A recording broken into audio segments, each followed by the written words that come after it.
jeans We're for both myself. ass men. If I'm in the gym, your arse is my inspo. Joking. Yeah, isn't that weird? You're like Kim K. It is. No. It's like a wee peach. I lit the Yeah. manager up. I went down and I was like, this is not on. That was probably the one time I turned Andy Bridezilla. I was like, But maybe that's a everyone far, needs a drink now. Let me tell you what was on my list. I'm giving Bo, top you're secret gonna say information Bo. away because I'm going to end up using one of these, I'd say, if we have another baby.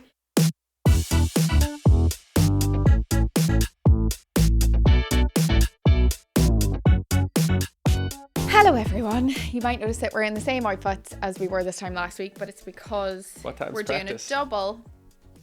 What time's what, Connor? Training. He slags me every time I wear shoulder pads, and which is every second day because I feel like it's a protection for me. Yeah. I like it. I do like it. You do like it. You told me it was lovely, and then you started slagging me as soon as the camera went on. That's what happens. So today we're doing an Ask Me Anything. We've got a shit ton of questions, and we'll be back from holidays when this comes out. So we were on holidays there last week. We'll tell you about that next week. I'll kick us off. Relationships is the first one. What do you fancy most about each other? I mean, physically, not your love, not the love of your personality. I would like to hear this. You've a great arse. Thank you. Yeah, great arse. In fairness to you. That's really nice. Do you want me to expand on it or just leave it at that? Do you want more Anything detail? else? Let's. I could do with a wee pick me up today. Look, you've a great arse yourself. No, you can't do that. I always say this. No, I genuinely say this. If I'm in the gym, your arse is my inspo. I'm not even joking. Yeah, isn't that weird? You're like Kim K. No, it is. It is. No. So it's like a wee peach. It is pure muscle. Great. Jesus. Oh. So there you go. Buy a pair of tight jeans We're for myself. both ass men. For holidays. Hold on, more. The next. Oh yeah. What gave you both the first icks of each other but small enough to keep dating? Early doors, like. Aye. No, I'm not saying it like there wasn't any. You've no icks about me. No, I do now, but not. Hold on, there's a list for now, but like at the start, no, because you're just having. You're just blast. mad about each yeah. other. You'd fly to London, you'd see you wouldn't get to. You didn't have to know stay you. for the current You wouldn't chapter. get to know you really. And you'd leave and you're like, she's pretty cool. Now, but that's not the question. We won't go there. My biggest ick about you now is that you don't fucking know how to turn off a tap. You do not know how to turn off a taps. If I wasn't there, the taps would be running all day long. You doesn't hear I them. swear to God, it's probably something in my brain missing. Like I just turn on the tap and walk away. And when you were away during the week, I had a tap on for something, and then I walked into the next room to Alfie and whatever we were doing. Then like 20 minutes later, you can just hear it. Sorry to the I've never water flooded anything though. conservatives. Yeah. We're supposed to be saving water. Yeah. The world's getting hotter. Fuck, there has been a few warnings, hasn't there? Yeah, so take heed. Turn the fucking taps off. I'm in love with someone unavailable. Am I wasting my time or can it ever work? I'll let Joanna take this because I'm sure she has a strong opinion on it. Yeah, you're wasting your time. What do you mean you're in love with someone unavailable, like they're married? No, I don't like that. I don't like that. You don't want to do it? No, I don't like that question. All right. What if What? I'm in love with this someone person loved unavailable. someone and they were, I don't know. Wait, I'm in love with someone unavailable. Am I wasting my time or can we ever work? Like, What does unavailable mean? Unavailable is then emotionally, they're single, They're but travelling, they're they might be emotionally back in a unavailable. while. If they're emotionally unavailable, they're travelling, they're just not physically in your vicinity at the minute. What? Grand. Maybe it could work. If you mean that they're unavailable because they're married or they're in a relationship, pack it in. Yeah. Don't go there. It's never going to work. Or Joanna will be showing up at your door. No, I don't know. But maybe it means they're emotionally unavailable. But would they not have said emotionally unavailable? I reckon just crack on with your life and what will be, will be. There you go. That wraps it up nicely. Yeah. This one I can't. How do you deal with a jealous partner being surrounded by good-looking people? So you're the jealous partner and your partner is surrounded by good-looking people? Doesn't. No, I don't understand it. What do you mean? Threats, like. I think that person means threats. Threats? Threats. Tourette. A threat. I can't say it any different. A threat. A threat. A threat. No. You know what I mean? Let's start again. I reckon that Let's person was start talking again. about threats. How do you deal with jealous / but where I can't read this, it's stupid. How do you deal with jealous / partner being surrounded by good looking people? What does that mean? It means they're threatened. That's what it means. Someone whose partner's away and they're surrounded by good looking people. I don't think their partner's away. They're away in their life, they're surrounded away. by They're good away. looking people. Yeah. People are always going to be good looking, and it's just a fact. And the sooner that you and your partner can together feel comfortable enough to be like, fuck, that's a good looking human, the easier it is. Yeah. Like, you can't. People are hot. Example of that was when we went to Paris with a group of people. And it was Paris Fashion Week, and we were in a fancy restaurant. L'Avenue, because I was like, this is the best people watching spot ever. And it was a very good people models watching spot. upon models upon models.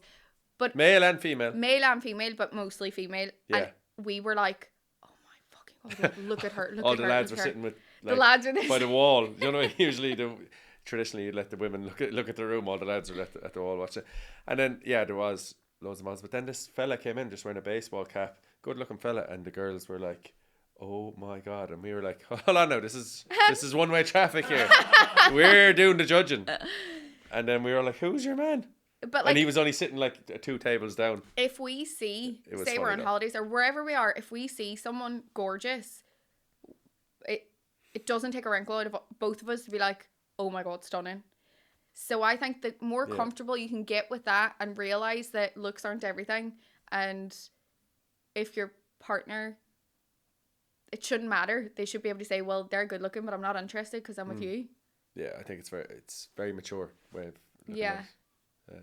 It's shite, but if you get comfortable with it and you trust your partner and you know that their eyes are only for you, but that they also have eyes and vision, and that they can see when someone's hot. Yeah. Like, that is... It makes it easier though. Yeah.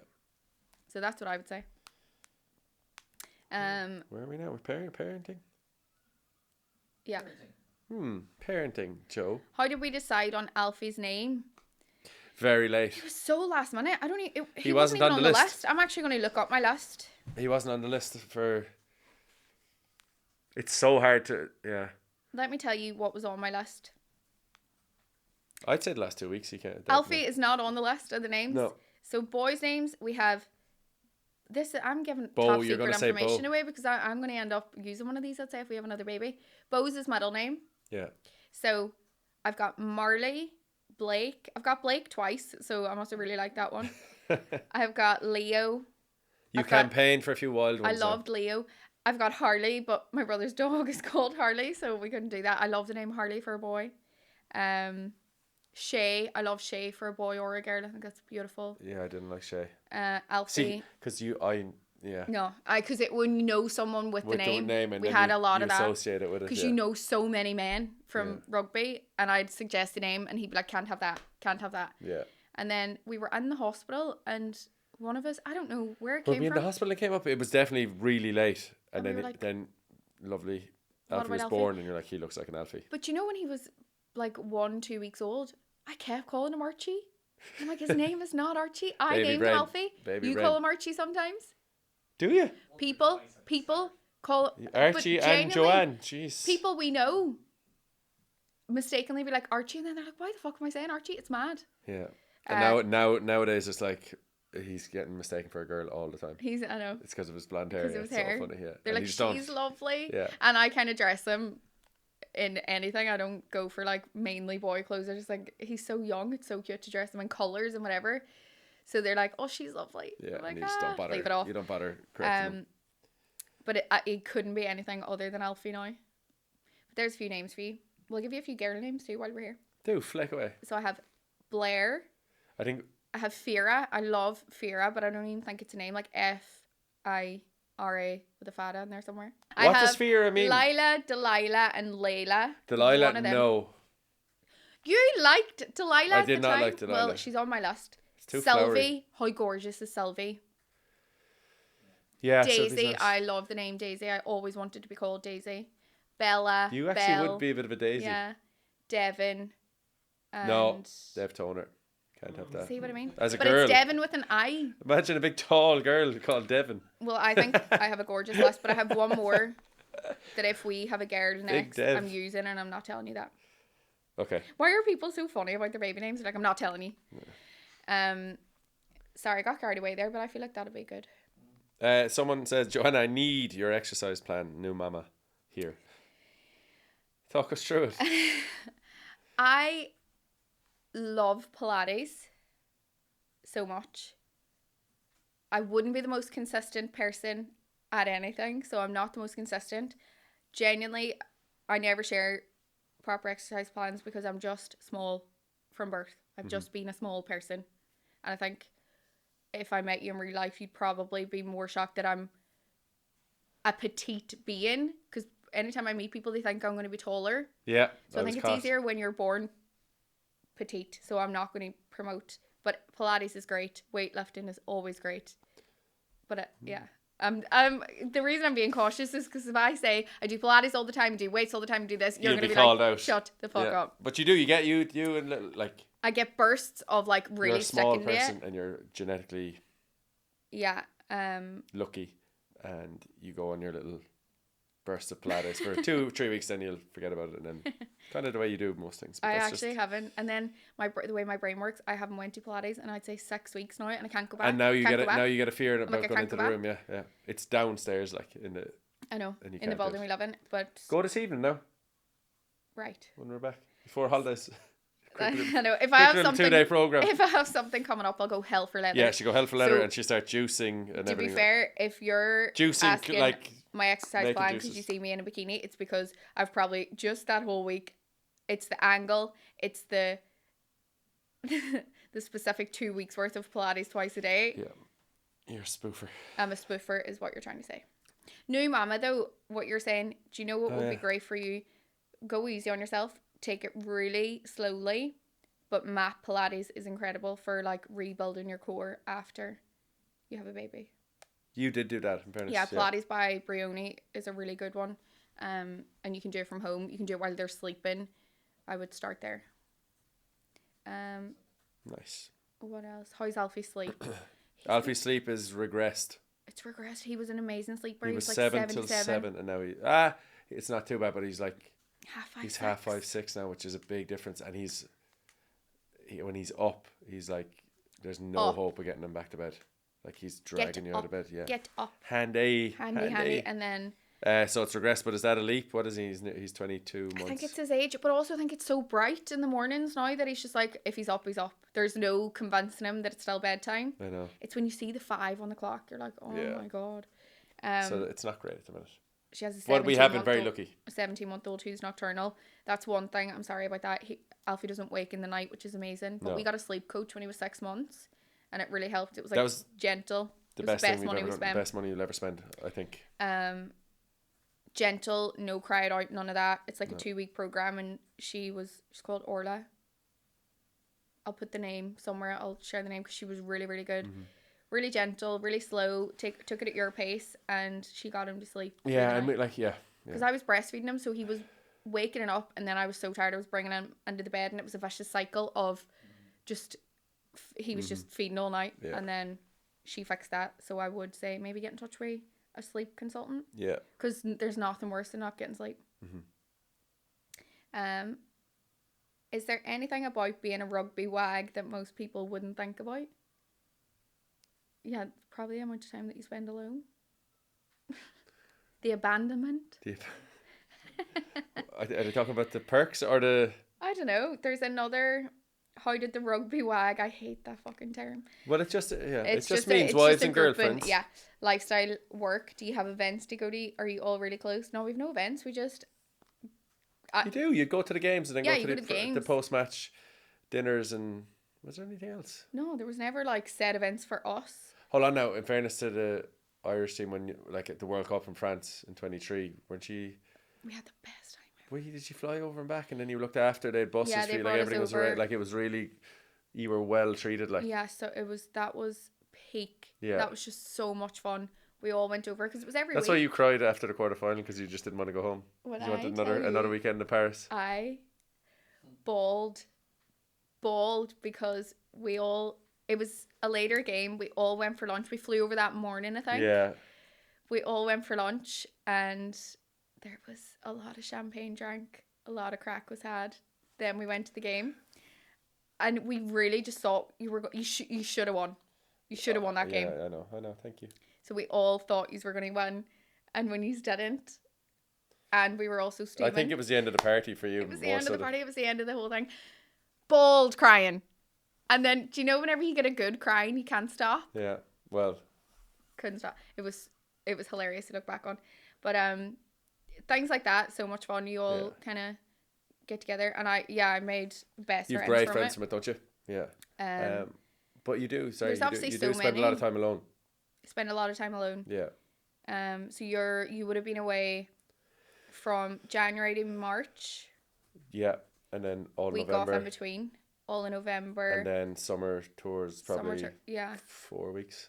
So it's a big chunk of the year. Yeah. And you might have to go to like a wedding on your own or go to something. Yeah. I wouldn't have been able to go to a lot of things. Like you didn't go to Rory's wedding. wedding. I have no excuse now to get out of stuff. You didn't go to Paul and Jenny's wedding. You actually missed loads of stuff that you would have liked to I did go to Rory's wedding. You didn't. I did. My brother. I didn't go to the wedding, but I was there. I can't. We played. Oh, you did. Sorry, you came to day 2. Yeah. Yeah. So you miss out on things, but it's so much fun because I didn't have to come at a day job. I just got to enjoy the park. So we got to go to the matches. Really fun. Nice cities. Usually. Yeah. One time. But it's not without a sacrifice. Do you remember the time you won some award in Paris and they brought us over on a private jet? Oh yeah. That was not a regular occurrence. No, that was only ever happened once. But it was me, you, your dad, and your sister. Yeah. On a wee. It was so cool. But I had pink hair. Oh yes, you did.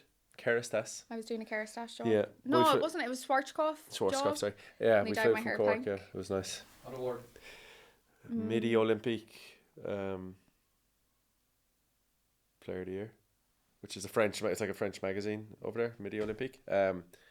It was class, and then Zebo was playing in Racing, and I was on to him. I was like, "Oh, we're in Paris tonight. We might be around later." He's like, "No, I'm away, bro. Sorry." It was really like blunt, and I was like, "Oh, he's usually more chatty." And then he showed up to present me the award in the thing. Do you remember that? Yeah. It's like you were for the I first was time. listening. I was like, "Oh, that's really you were there." I was like, "Is he about to spill some tea here?" Yeah, it was cool, and then he was there, and then we said like. That doesn't happen. That was so rare. That's why it came to yeah. mind. Sorry, it was so one-off. It was so rare, but it was class. Yeah. Conor, what was your worst injury as a player? Me little neck. Your wee weak neck. My wee weak neck. He has one arm that's weaker than the other now since it. I do. Shows your arm. There. So I had nerve damage, very serious injury in my neck, and then it shut off. No, I don't have big arms anyway because they call me noodle arms at the best times. That's normal for me, and then that's kind of like that muscle is gone. It's like dead forever. It won't come back. So yeah, I tried to tackle George North against Wales, and he ran over the top of me because he's much bigger, and my neck got kind of like compressed, and then did nerve that. In fairness, you saw the saw the effects of it. So that was against Wales in Six Nations. Missed the rest of Six Nations. Barely got back for that Lions tour in 2017, but we went on holidays. Mykonos again. Sorry, it was Mykonos. Yeah. And I had a flare up. Like writhing in pain. I had. You weren't there. Remember, we came back and I went to a wedding in Cork. Stephen Archer and Kelly got married, and then I got the ferry from Killimer, to Doonbeg because there was another wedding there the next day. I swear to God, no, the physios didn't even believe me. I sneezed. I had a big sneeze, and I just felt something like weird. It was after the injury, but it hadn't been at me. And then nothing happened for the wedding, and then we flew to Greece, and I woke up one morning, and I remember my whole left side, like my pec, bicep, tricep, arm, my lat, they were all just like you had an electric machine attached to it. It was all like twitching. flickering. You could see it from the outside. They were just twitching. Everything was like twitching, and we went to the doctor, and I was like, "Look, I'm a professional sports person. I need like pain relief and anti-inflammatories," because I was on the phone to our doctor at home, and he's like, "Try get this." And in Mykonos, there was all these young people who, like, the doctors obviously are wise to, like, trying to go in and get No, but it's prescription because drugs. they all fall off their They all fall quads. off their scooters. They're all going around with casts on, and, like, he's like, right, there's only, like, I can inject. No, first thing, I'm going to put you in a neck brace. I was like, I'm on the phone to my physio. I don't need a neck brace. Then he was like, I can give you injections. I was like, I get tested for stuff. I don't need an injection. Then eventually he gave me this low level pain relief, and then we managed to. So you ended up booking a physio over there that came to our hotel room every morning. We had like The creepiest physio on we earth. had like in Greece, loads of the rooms had like pools, as it's like part of your room. So that we had an outdoor bit by the pool, and I would still be in bed sleeping. You would get him to come at like 7 a.m. So we would have to walk past the bed, like through the bedroom, out onto the balcony for the massage. Yeah. So I go get my massage. Like, he came for 4 or 5 days. Yeah. And he was actually funny that he was like, I'm doing a footballer across in the other part of the hotel. And I was like, who is it? He would never tell me. It was Sadio Mane. He'd come in, but he'd come after he'd see him. He'd come in and treat me. And then on the last, and he also had all these weird potions and stuff and drinks. And I was like, again, I can't do that. Like, I get tested when I go back. And then on the last morning, he was like, okay, I got to give you a good offer now, sir. Like, I'll give you 50% off. If your wife would like a massage, or I'll give you a massage now, and then that's half your time. I'll give your wife a massage. And I was like, what the fuck? Like, I wasn't your wife, I was your girlfriend. Yeah, your girlfriend. Yeah, I was like, what? I'll ask her. And I went in. I was like, there's absolutely no way you're getting a massage after this. He was a bit creepy. He seemed really keen to give Joanna a massage, and I was like, no. But yeah, that was the start of my neck troubles. So yeah, neck. If you got the option to go back to day one rugby for Munster and No. live out your career, would you? Did you just say no? I saw the question earlier. Because it's so hard. Like, it's really hard. It's class. It's great crack, great experiences. No, but that's not the question. What's the question? If you could relive your career again, would you go back and do it the same? Would you go back would day you do it one the same? and start with Munster and stay with Munster? Oh, sorry. Yeah, 100%. Yeah, I thought you meant the actual. Would you do it all again? Yeah, do it all again. No. Would you not? No. It's hard. It actually is hard. For the experiences and the crack, yes. With the same outcomes or different outcomes? Everything or the same. All the chance. Or would you change it? Would you go back and do anything different? If you could win a few more. Yeah, that's your biggest. biggest. Yeah, probably would. Yeah, I'd go back and win the Heineken Cup or the.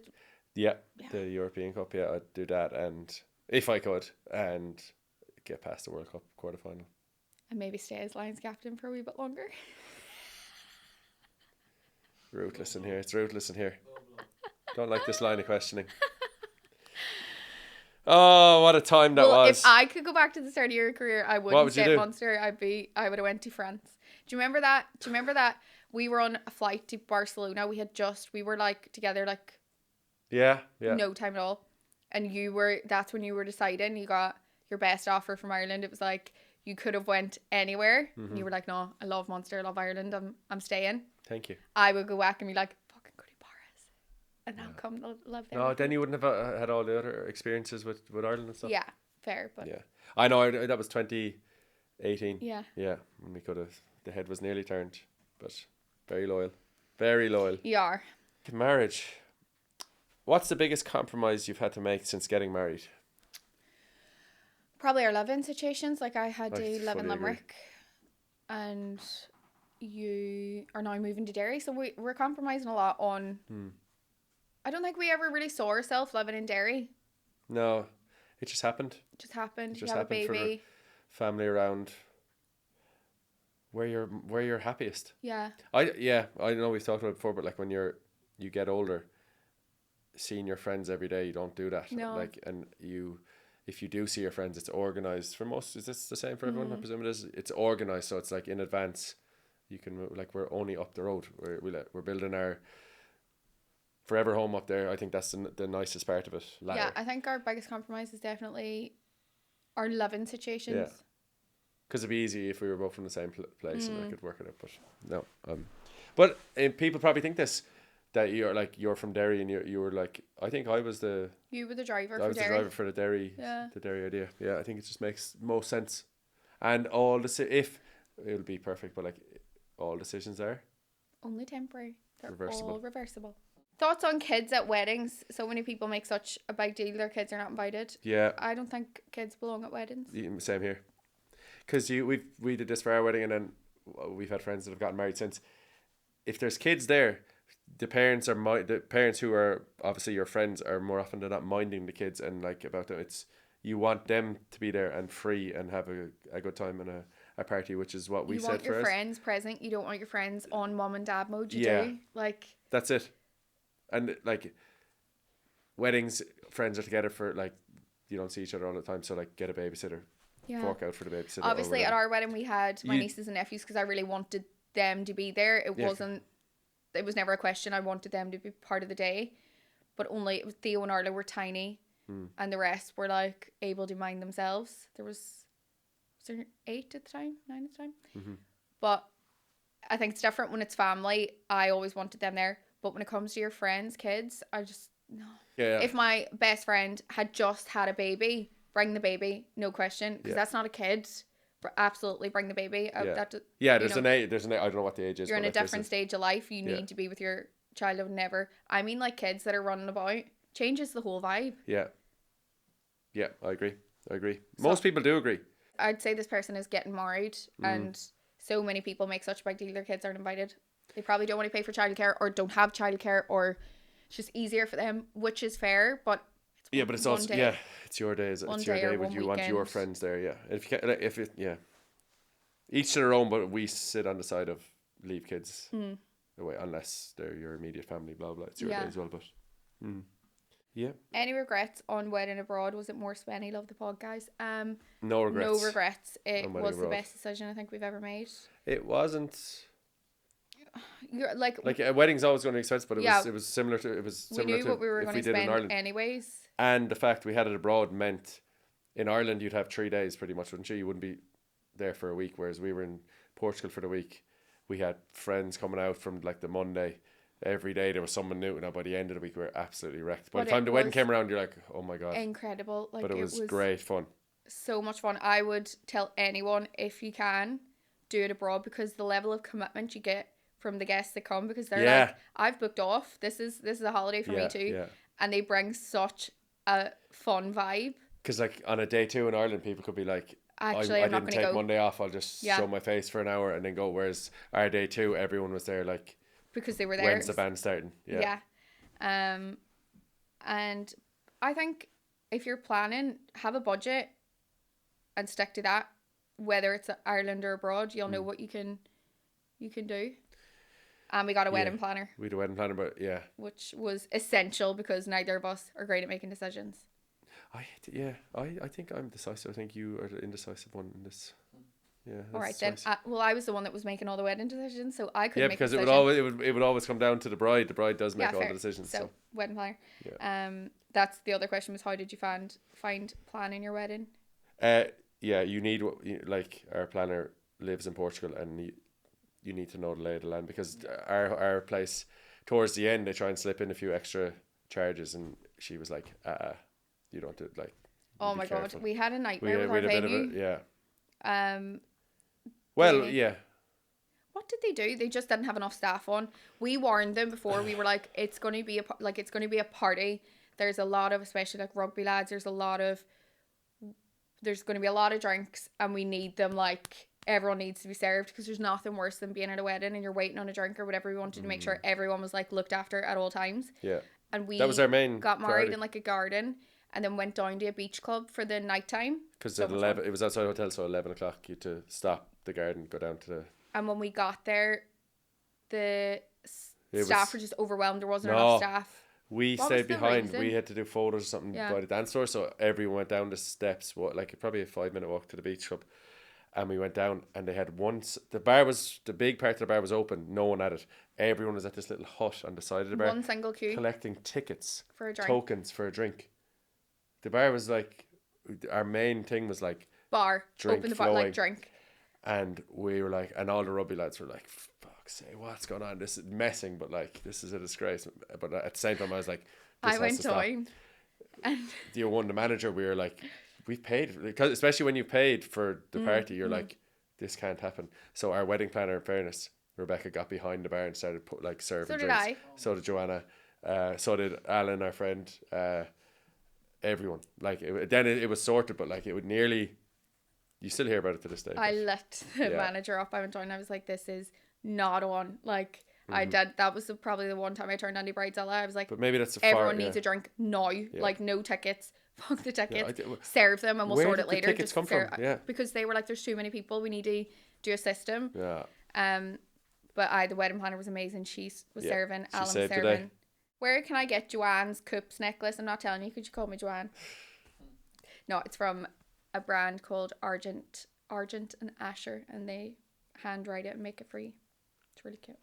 Do you remember the story that we told about the man going into the house and tried to ride his ex the pregnant wife was outside? Someone has asked, why was the man in the house with the pregnant wife outside? I need to know. I need to know too.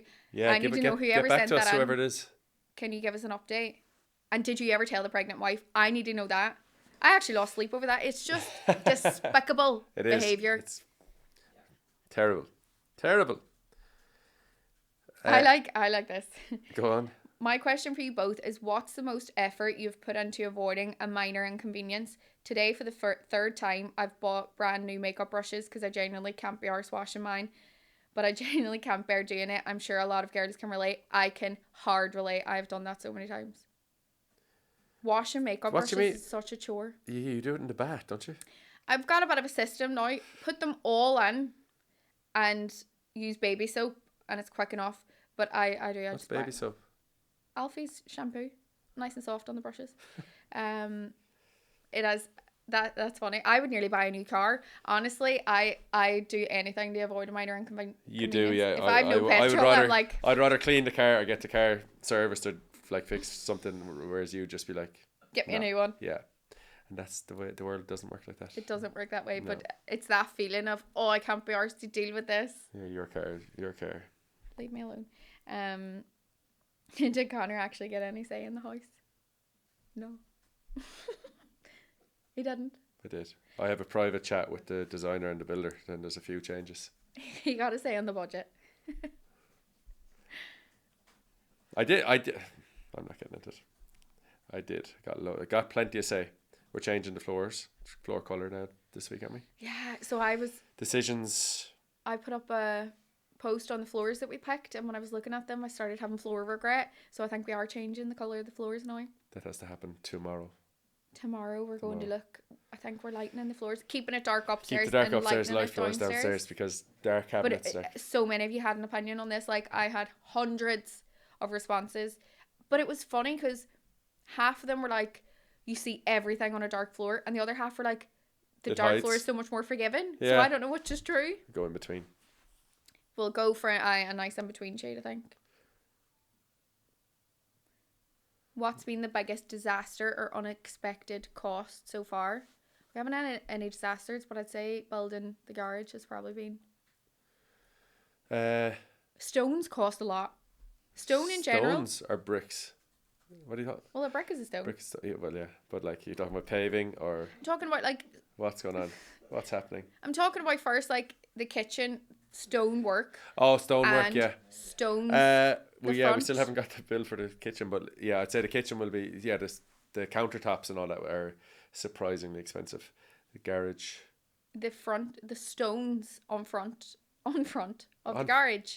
Oh, sorry, that was the biggest cost. Oh, the finishes, yeah. Because we're going to hopefully just do it once and never have to do it again. So we wanted the garage to kind of line up with the way the house will look and have a nice finish rather than like an ugly looking garage, because it's quite close to the front of the house or the back of the house. So we wanted it. But I'm very excited about the garage because it's my little area. It's your wee house. It's my house. The gym, the garage, and then the office upstairs. We'll get you a wee pull-out bed. I'm sure I'll need it from time to time. Me and Alf. What's the one thing you refuse to compromise on the house? The size of our bedroom, I think. Yeah. We could have got more upstairs landing. We could have got another bedroom upstairs. Yeah. But in the plans, like our bed, you would nearly have to like squeeze by the wall to get around it if you were on the far side, and we were like, it'll be our forever home. We want a big bedroom. So we've taken I think we're going to laugh at ourselves when we move on. We've honestly built ourselves a suite. I don't think we put on your head that we probably will expand our family. And they're all going to sleep in our bed. Alfie's gone in the garage. He's gone upstairs. They're just all going to sleep in our room. Yeah. We'll make the bath into a bed. There could be a wee cubby hole in the wardrobe. It's a 4-bed. It's 1, 2, 3. But 2 of the bedrooms are downstairs. Yeah. So we There's can't a really guest put a bedroom, baby downstairs. Yeah, that could be a... It's something we've been avoiding discussing, I think. God willing, the next child will just have to live with us until he or she is... That suits me. I'll have it on the bed with me. Yeah. But no, Alfie's you'll room. have the next to me in the We're going cot. to do like 2 beds in Alfie's room, so it'll be like a wee twin room. Yeah. And yeah, Alfie be fine downstairs. And Alfie will let himself out the window. Fucking head. That child is wild. Yeah, he needs to He be has outside. never been downstairs by himself. He's like, outside. Yes. Outside. That's all he says now, because we're in an apartment. Like, all he wants to do is outside. That's it, Joe. I think. There's so many more. There's to go loads into there, more, but but- we'll keep them for next week. Email address for anything that comes our way is... HappilyMurrayedPod@gmail.com. She's getting there. And we love hearing from you, so Yeah, thank you keep so those much coming, guys. for Thank you sticking very with much. us. We're We're back from holidays, We're back from so holidays. we'll see you next week. Bye.